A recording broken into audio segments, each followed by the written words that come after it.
नमस्कार दोस्तों, good evening. GK GS channel पर आपका स्वागत है। जो लोग चैनल पर पहली बार हैं, चैनल को लाइक, शेयर और सब्सक्राइब कर लीजिए। इतिहास में आज पढ़ते हैं स्वतंत्र भारत का इतिहास। 15 अगस्त 1947 के बाद भारत का कौन सा भाग पुर्तगाल के अधीन बना रहा? तो गोवा।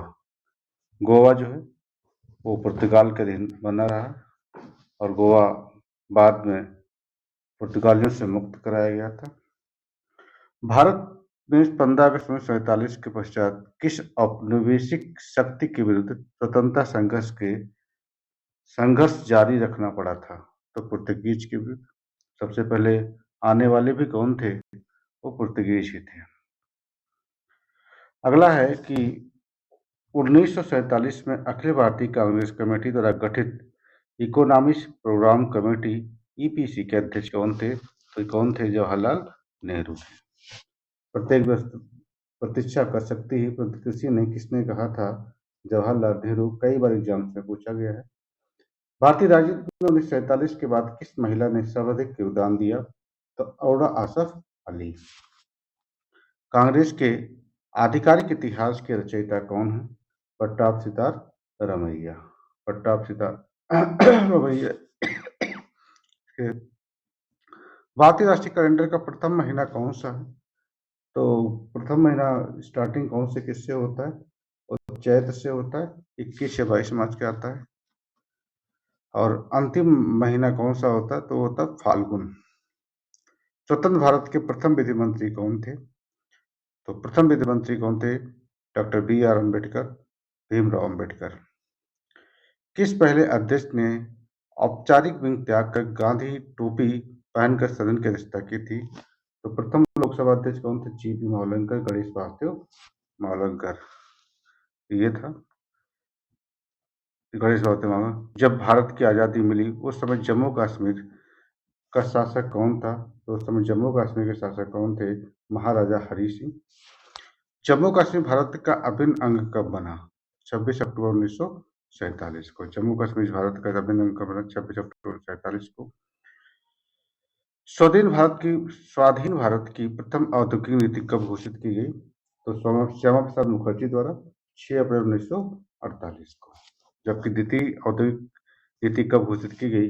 1956 में। और नई औद्योगिक नीति कब घोषित की गई? 1991 में। 1948 में स्थापित हिंद मजदूर सभा के संस्थापक कौन थे? अध्यक्ष रामचंद्र सखाराम रूड़कर, उपाध्यक्ष टी.एस. रामानुजम, महासचिव अशोक मेहता, सचिव जी मेहता, बी.एस. माथुर। ऑपरेशन पोलो किससे जुड़ा हुआ था? बहुत ही महत्वपूर्ण, बार बार एग्जाम्स में पूछा गया है।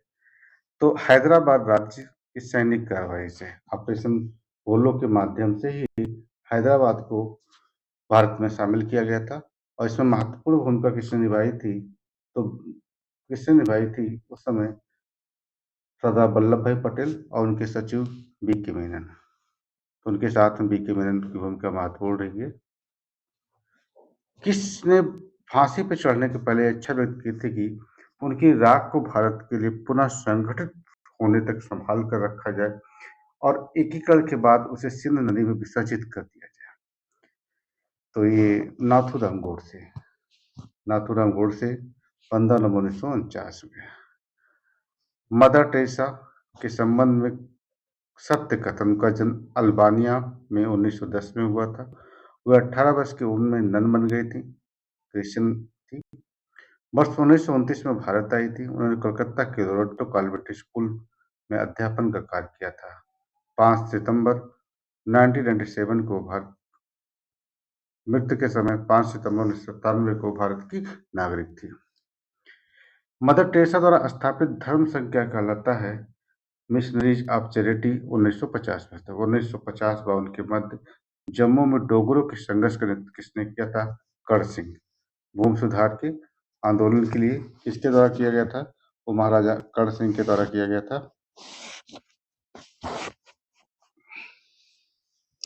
किसान मजदूर पार्टी एवं सोशलिस्ट पार्टी, किसान मजदूर पार्टी एवं सोशलिस्ट पार्टी के संदर्भ में सत्य कथन है। तो वर्ष 1991 में जीपी कृपलानी ने किसान मजदूर प्रजा पार्टी का गठन किया था। पीसी घोष और टी प्रकाशम किसान मजदूर प्रजा पार्टी के सदस्य थे। 1952 में सोशलिस्ट पार्टी और किसान मजदूर पार्टी के विलय के परिणाम स्वरूप प्रजा सोशलिस्ट पार्टी का गठन हुआ था। भारतीय संविधान में सर्वप्रथम संशोधन कब हुआ था? तो प्रथम संविधान संशोधन अधिनियम 1951 के द्वारा प्रथम संशोधन किया गया था और इसके माध्यम से 9वीं अनुसूची जोड़ी गई थी। कुल अनुसूचियों की संख्या कितनी है? 12 है और प्रथम संशोधन के माध्यम से 9वीं अनुसूची जोड़ी गई थी। अभी तक कुल कितने संविधान संशोधन हो चुके हैं? आप लोग कमेंट करके जरूर बताइएगा। भूदान आंदोलन किसने प्रारंभ किया था? तो भूदान पोचमपल्ली से प्रारंभ किया गया था और किसके द्वारा किया गया था? विनोबा भावे। कि आपको जमीन ज्यादा है तो आप दान दीजिए, तो जिनके पास जमीन नहीं है उनको उपलब्ध कराई जाएगी। 1951 में भारतीय जनसंघ की स्थापना किसने की थी? तो श्यामा प्रसाद मुखर्जी ने भारतीय जनसंघ की स्थापना की थी 21 अक्टूबर 1951 दिल्ली में। प्रथम आम चुनाव कब हुए थे? ये बहुत ही महत्वपूर्ण डेट है। शुरू कब हुए थे? 51 में और समाप्त कब हुए थे? 52 में। 25 अक्टूबर 1951 से 21 फरवरी 1952 तक। राज्य पुनर्गठन आयोग का अध्यक्ष कौन था? फजल अली। ये 1953 में गठित हुई थी। इसमें 2 सदस्य थे, के एम पड़ेकर और हृदयनाथ कुंजरू। इसकी रिपोर्ट 1955 में आई थी और 1 नवंबर 1956 को 14 राज्य ये इसी की रिपोर्ट के आधार पर बनाए गए थे। भारतीय संघों के राज्य पुनर्गठन के प्रश्न की जांच के लिए 1953 में भारत सरकार द्वारा नियुक्त किए गए कमीशन के सदस्य कौन थे? आगे वही आ गया, फजल अली अध्यक्ष, पंडित हृदयनाथ कुंजरू और के एम पड़ेकर। एयर इंडिया का राष्ट्रीयकरण कब किया गया और राष्ट्रीयकरण का वाहक बन गया? 1953 में। फ्रांसीसी शासन के 280 वर्षों के शासन में 1954 में कौन सा क्षेत्र भारत का केंद्र शासित बना था?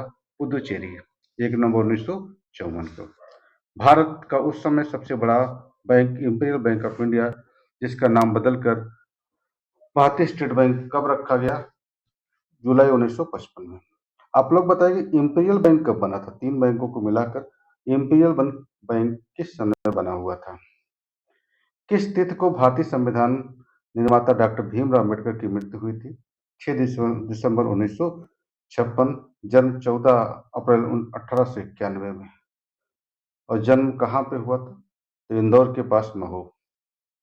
भारत के किस प्रांत में सर्वप्रथम साम्यवादी सरकार की स्थापना की गई थी? केरल 1957 में। क्योंकि कांग्रेस ही थी, उसके बाद केरल में पहली बार साम्यवादी कम्युनिस्ट पार्टी ऑफ इंडिया की सरकार बनी थी।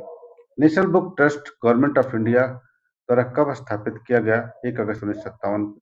स्वतंत्रता पूर्व बिहार की वर्चस्वशाली जाति कौन थी? भूमिहार, राजपूत और कायस्थ।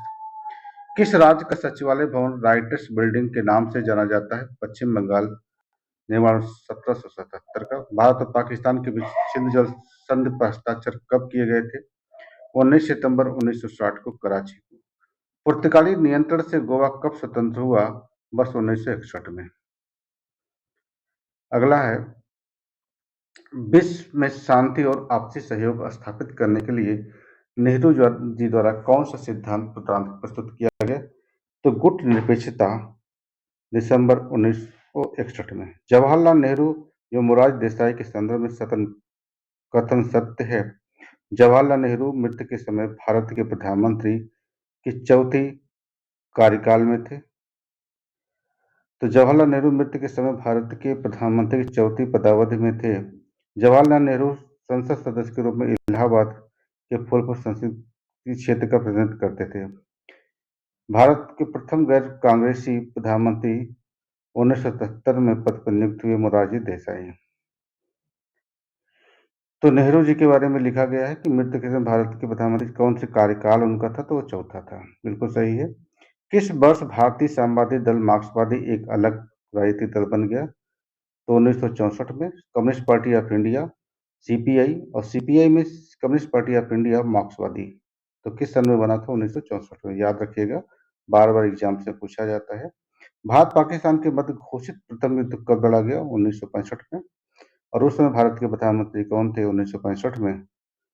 क्योंकि नेहरू जी की मृत्यु हो गई थी और उस समय लाल बहादुर शास्त्री। और इस युद्ध में भारत को विजय मिली थी और उसके बाद 1966 में ताशकंद समझौता हुआ था। जवाहर ये लाल बहादुर शास्त्री और पाकिस्तान की तरफ से पाकिस्तान के राष्ट्रपति अयूब खान। ताशकंद उज्बेकिस्तान की राजधानी है वर्तमान समय में। भारत में राष्ट्रीय श्रम आयोग का गठन कब किया गया?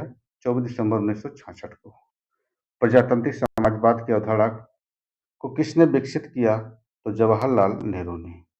मद्रास राज्य का तमिलनाडु में कब बदला गया? 1968 में। किसान दिवस कब मनाया जाता है? 23 दिसंबर को। भारत पाकिस्तान के बीच किस युद्ध के पश्चात बांग्लादेश एक स्वतंत्र राष्ट्र के रूप में स्थापित हुआ था? तो 16 दिसंबर 1971 में। भारत पाकिस्तान का युद्ध हुआ 1971 में और उसके बाद बांग्लादेश एक देश बन गया, क्योंकि पाकिस्तान से टूटकर एक नया देश बना बांग्लादेश। और 1972 में भारत और पाकिस्तान के बीच शिमला समझौता हुआ था, जिसमें भारत की तरफ से तत्कालीन प्रधानमंत्री इंदिरा गांधी और पाकिस्तान की तरफ से वहां के राष्ट्रपति जुल्फिकार अली भुट्टो शामिल हुए थे। ग्रामीण स्थानीय शासन का पंचायती राज नामांकन किस भारतीय नेता के सुझाव का परिणाम था? तो महात्मा गांधी। नेफा को कालांतर में किस राज्य के साथ समेकित किया गया, या नेफा के नाम से किस राज्य को जाना जाता था? अरुणाचल प्रदेश। 1984 में सिखों पर जो अत्याचार किया गया था उसे न्यायसंगत ठहराते हुए किस नेता ने कहा था, जब बड़ा पेड़ गिरता तो कुछ अनहोनी होती है? तो राजीव गांधी। भारतीय राष्ट्रीय मानवाधिकार आयोग का गठन कब किया गया था? 12 अक्टूबर 1993 को। भारत में ऑपरेशन विजय किस देश के विरुद्ध चलाया गया था? पाकिस्तान। कारगिल संघर्ष 1991। या कारगिल संघर्ष किस सन में हुआ था? तो ये किस सन में हो जाएगा? 1999। भारत सरकार द्वारा राष्ट्रीय जनसंख्या आयोग का गठन कब किया गया था? तो वर्ष 2000 में। और किसके द्वारा किया गया था? उस समय भारत के प्रधानमंत्री थे पंडित अटल बिहारी वाजपेयी। राष्ट्रीय कृषक आयोग का गठन कब किया गया? तो 18 नवंबर 2004 को। ऋग्वेद पांडुलिपि किस वर्ष में यूनेस्को की memory of the world register में शामिल की गई? तो 2007 में। जय हिंद साथियों।